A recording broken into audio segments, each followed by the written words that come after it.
power is 75% holiness. The remaining 25% is logistics, management, planning. Power is 75% holiness.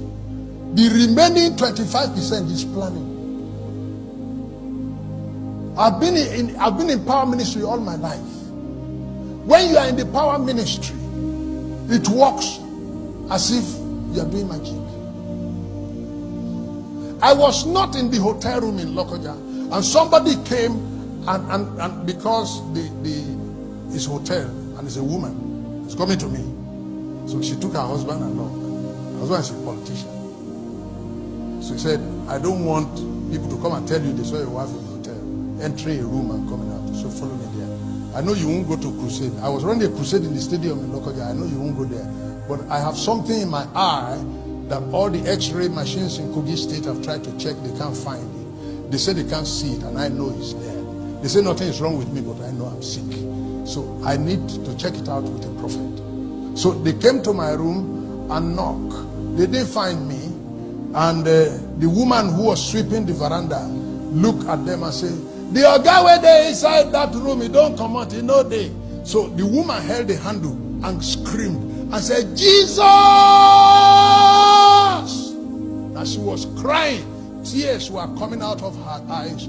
And that thing that was inside the eye came out with the tears. She picked it and showed it to her husband. That night, they came to the crusade ground and showed it to everybody. I was not there.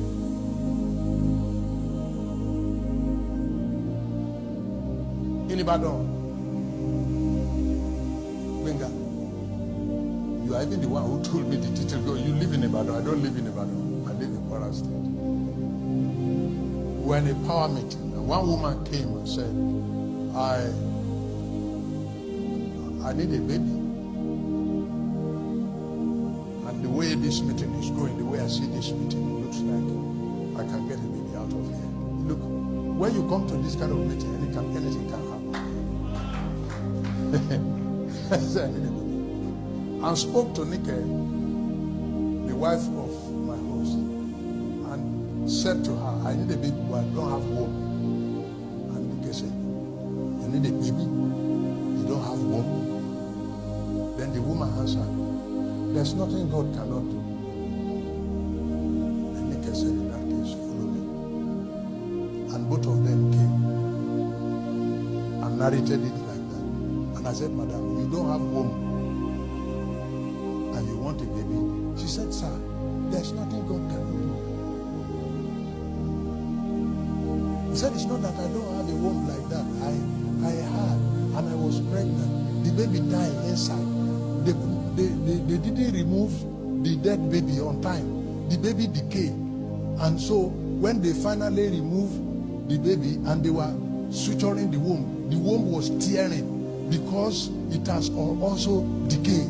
So the doctor called my husband, and my husband said, remove the womb. I know I've lost the baby. I don't want to lose my wife. Remove the womb. So they removed the womb. It was when she woke up, they explained to her that the womb has been removed. Then she said, hey, I will have to look for God to find me a baby anyhow.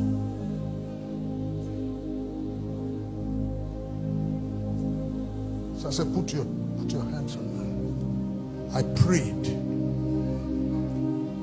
and a new womb grew out.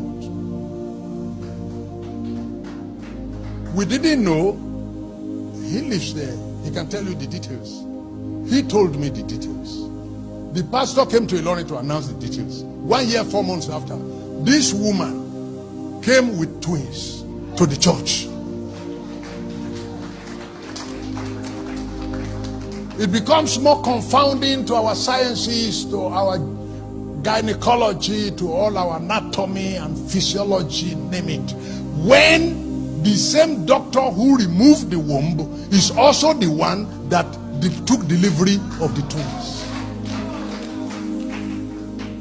When the prophetic is on the front border, it disgraces science. When the prophetic has taken over, and that is what is needed in our time to answer what the sciences have failed to address. When COVID came, it killed doctor. Look, On my way to church, pastor, about 2 electric poles to get to church, I looked to my left and I saw a matured woman, mad, walking naked on the streets on Sunday morning. You know, in Nigeria, you see different things.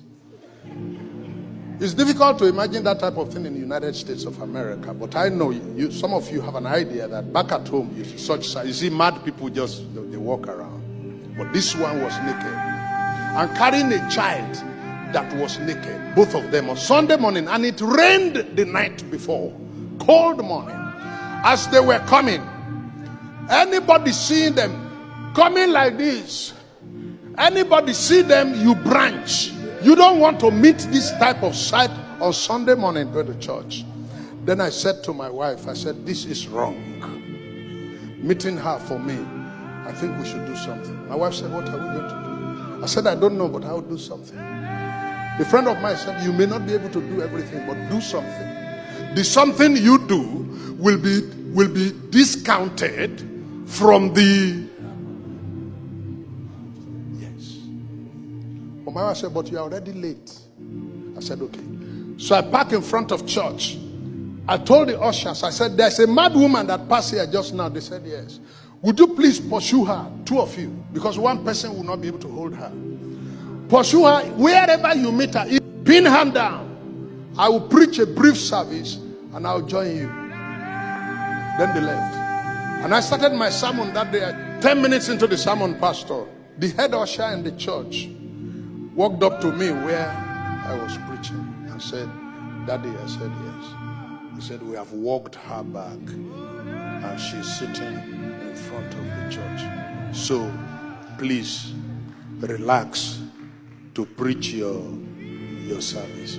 Then I said, the head usher is saying that I should relax to preach my sermon because the woman has been walked back and is sitting in front of the church. But one thing that was worrying my mind, pastor, was that I have members. They usually come late on Sunday morning. It's a serious problem in my church. Even if you tell them that Jesus is coming next Sunday, they will. 10 minutes further, this head usher came again and said, Daddy, he said, the way I see things. I said, you know I'm preaching. He said, sorry, say what I want to say is that this woman looks hungry. And there's this Malam Hausamat selling puff in a show glass. And we bought some and gave it to her and gave it to her child, and they both ate. I said, He says, the thing is that they need to drink water and we can't find water. I said, I hope you know that I'm preaching here. He said, sorry sir, what I want to say is that... I said, say it. He said, what I want to say is that after... Now everybody was watching us. He said, sir, what I want to say. I said, say what you want to say. He said, you know, where as you didn't come on time, we had Holy Communion.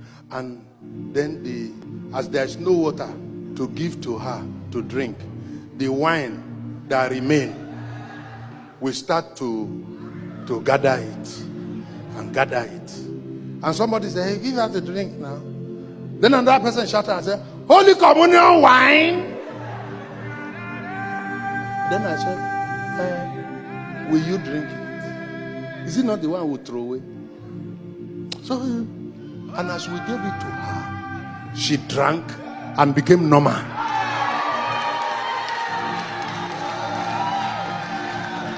I said, what? He said, it's normal now. The eye come down. The speech change. I said, is that what you want to say all day? I said, say everything now, I'm ready. I said, where is she? He said, it's in the service that we are doing service together. Then I said, okay, church, you know, you've been watching us here like movie. What is happening is that this head usher, this is what she said, this is what she said. Then the whole church burst into shout. I said, please, where is the woman? The woman stood up. I that saw her 30 minutes ago, I didn't know her again. What does it take for God to do a miracle? I am that I am. I tell you, Pastor, the remaining service was the easiest service I've preached for a long time, because the faith of the people just went up.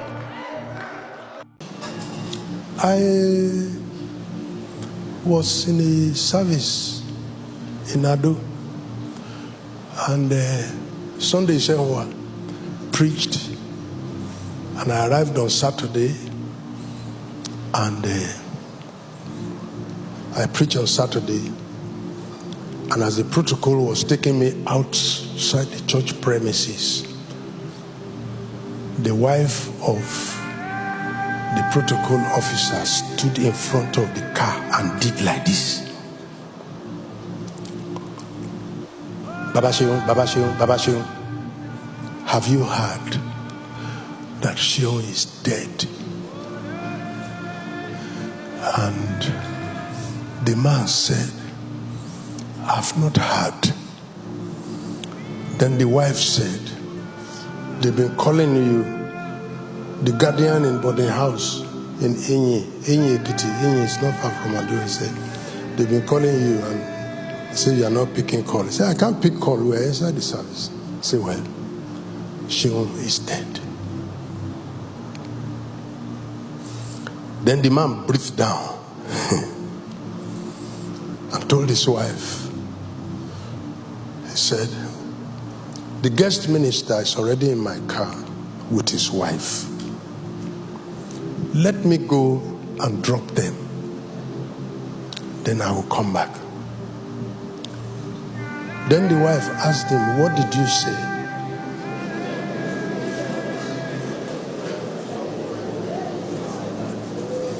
Then he told the wife, he said, I said that the guest speaker is already in the car.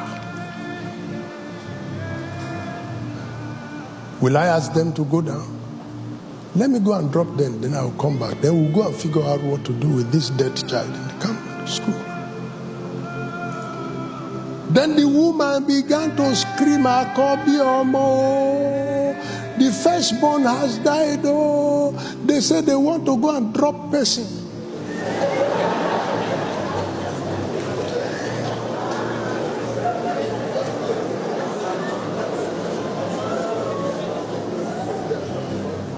My wife and I, we were seated. Then, as she was screaming, people were running out of the church. As the man saw the crowd surging out of the church, what happened? The man pointed at the wife and said, Mama Sheon. I will never forget what this man said. I will say it in Yoruba and I will come back to English. Only Mama Sheon. Mi o mo rin ko. Mi o mo wasu wa. Iṣẹ́ ẹ̀yọ́ kan tán fún mi ní chọ́ọ̀chì ní jẹ́ kí n ṣe. Jẹ́ kí n ṣe. Ọmọ ti kú, yes. Kí ni mo fẹ́ ṣe? He said, I don't know how to preach. I don't know how to sing. This is the only church. This is the only work they gave me in this church. And it's once in a year, convention. Please let me do it. When this woman would not agree and was screaming on top of her voice, and people were screaming out of the service, and she kept shouting, the man put his car in gear, and left. He said, let me do it. And then we got to the front of the hotel. I came out. When Baba Sheon, Rora, take it easy. God will take control. What do you say the name? He said the name is Sheon, and it's in the boarding house in Ekiti. The guardian called me in the morning that the girl is sick, and I told them to take the girl to the hospital. That's all I had. Now she's dead. I said, okay. Sheon, come back. Father. My wife is here. I screamed 3 times. Sheon, come back. 3 times. The man turned. What was going on in my mind? 1 hour ago, sir, I was the guest speaker. But now I am a person.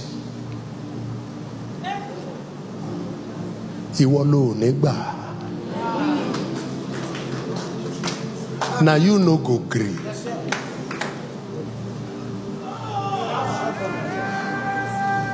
Don't let them reduce you to their level.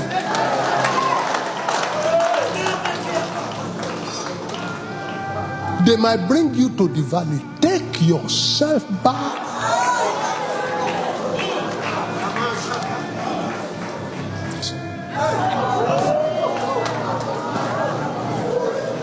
You will know this on the next day. Next day was Sunday morning. And lo and behold, this man was the one to come and pick me again. And I asked him what happened about what the bad news they brought from Ekiti yesterday. He said, sir, as I was driving into the premises of the church, it was also Mama Sion that did like this and said, they have called from Ekiti that Sion has opened eye.